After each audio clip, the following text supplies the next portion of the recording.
На големо изненадување на јавноста, титулата Европски автомобил на годината за 2026 ја освои Мерцедес CLA. И тоа убедливо, со најголема разлика, откако тоа му појде на рака на Volkswagen Golf во 2013-та.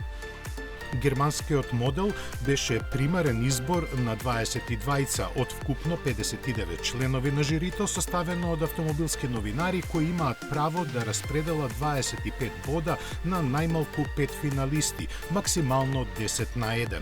Со освоените 320 бода, тој оствари уверлива победа пред Шкода Елрок со 220 бода. Во конкуренција беа уште и Kia EV4, Citroen C5 Aircross, Fiat Grande Panda, Dacia Bigster и Renault 4. Оваа победа е втора за Мерцедес во историјата на изборот, пред него титулата ја има освоено уште моделот 450 SE во 1974 година.